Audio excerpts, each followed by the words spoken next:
Let me ask you a question that probably keeps you up at night, the same one that has cost countless investors their peace of mind and, more importantly, their hard-earned money. What if the entire Iraqi dinar revaluation narrative, the very foundation of a hope that has been built up for over a decade, is not just delayed or misunderstood, but is a complete and utter fabrication, a financial fantasy with no basis in the reality of global economics?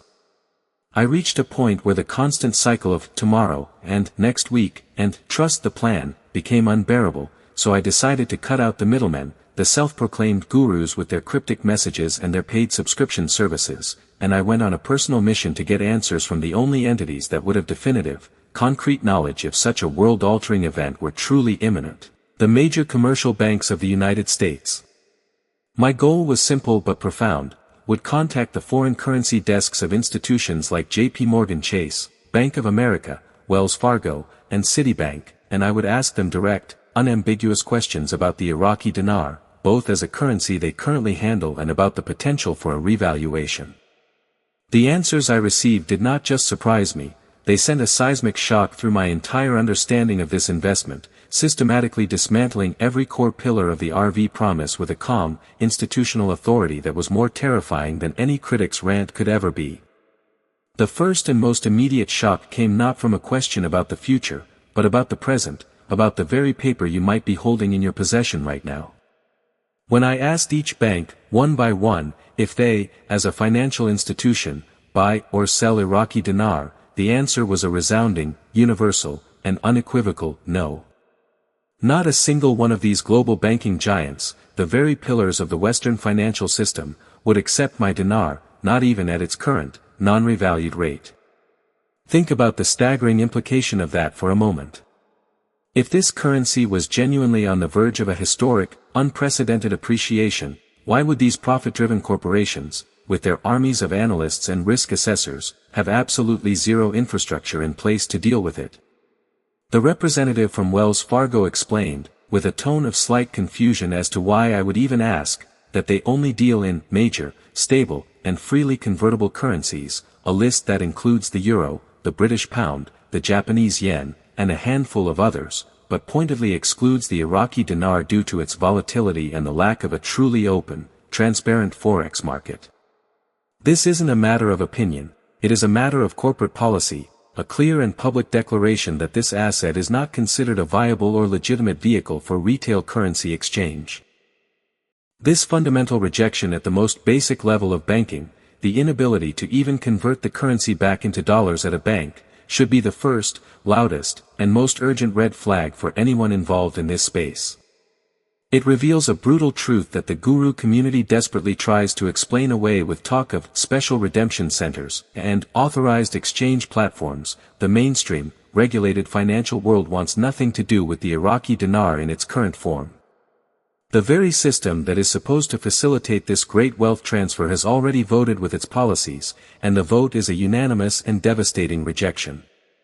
This initial discovery, this closed door at the very first step, set the stage for an even more profound revelation that would challenge the very heart of the revaluation myth and force me to confront the possibility that we have all been chasing a ghost, a phantom of prosperity built on sand and sustained by nothing more than hope and carefully crafted misinformation designed to keep us perpetually waiting for a tomorrow that will never, ever come.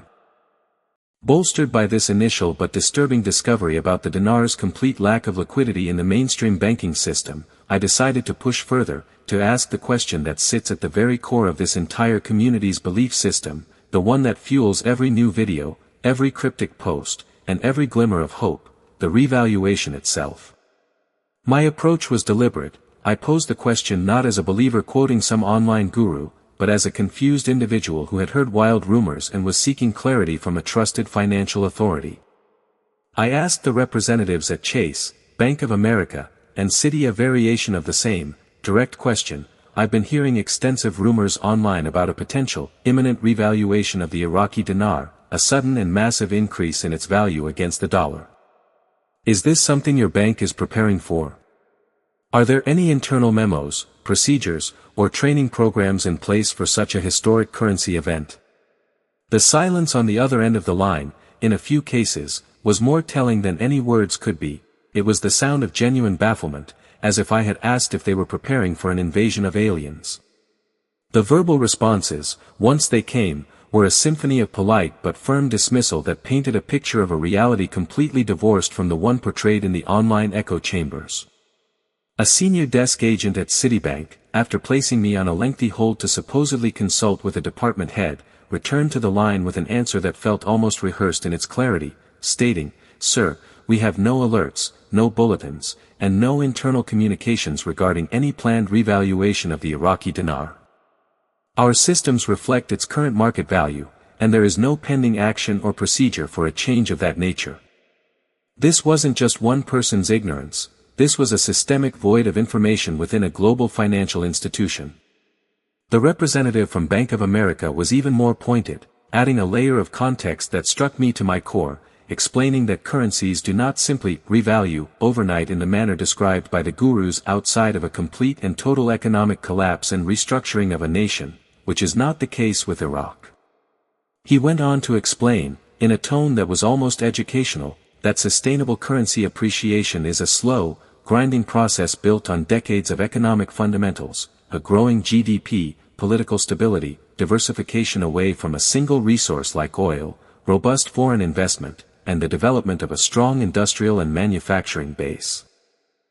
For the Iraqi dinar to achieve even a fraction of the values touted by the promoters, say, 1 dinar to $1, Iraq's economy would need to be on par with that of the United States itself, a notion that is, by any rational measure, a fantasy when you consider the current state of its infrastructure, the political fracturing, and the immense challenges it still faces. This direct testimony from the heart of the financial system exposes the fatal flaw in the RV logic. It ignores basic economics in favor of magical thinking. The banks aren't quietly preparing, they are utterly oblivious because the event they are supposedly preparing for is not a real, scheduled financial occurrence but a fictional story sold to a willing audience. The gurus have created a self-referencing universe where their intel overrules the combined knowledge of the Federal Reserve, the IMF, and every major bank on the planet, and my simple phone calls prove that this universe does not intersect with reality. The shocking truth I had to confront was that there is no secret teams of bankers, no special vaults being prepared, no sophisticated software updates waiting to be activated. There is only the quiet, mundane, and unequivocal reality of a banking system that views the Iraqi dinar as a highly speculative, illiquid, and risky foreign currency, not as the cornerstone of a global financial reset. This realization, that the very institutions we are told will facilitate our wealth have never even heard of the event that will create it, is the second and perhaps most devastating pillar of this entire investigation, forcing a reckoning that is as uncomfortable as it is unavoidable. So, where does this leave us, after the dust has settled from these jarring conversations and the cold, hard light of reality has been shone onto this decades-long fantasy? It leaves us at a critical crossroads, a moment of profound and uncomfortable clarity where we must choose between the comforting fiction we have been sold and the verifiable, institutional truth that has now been laid bare. The evidence I gathered from the front lines of American finance is not merely suggestive, it is conclusive and paints a devastatingly coherent picture. The Iraqi dinar, in the eyes of every major U.S. bank, is not a currency they will transact in, not an asset they consider stable, and certainly not the subject of any pending, historic revaluation event. This isn't a conspiracy of silence, it is a simple statement of fact from the entities that would be at the very center of such an event if it were real. Let's connect these dots with brutal honesty. The entire guru ecosystem is predicated on a future action, the RV, that the executing institutions have no knowledge of and no plans for.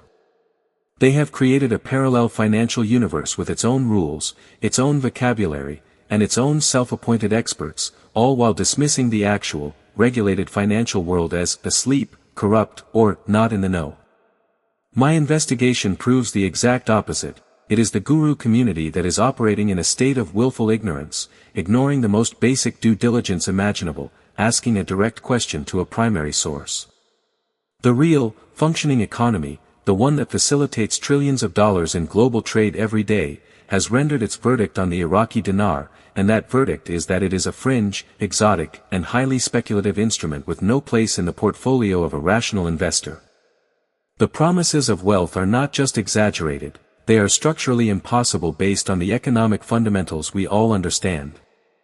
For the dinar to revalue to even 1 cent, let alone $1, Iraq would need to undergo an economic transformation so miraculous and so rapid that it would defy every modern historical precedent, requiring not just political stability but a level of productivity and export diversification that would take generations to achieve.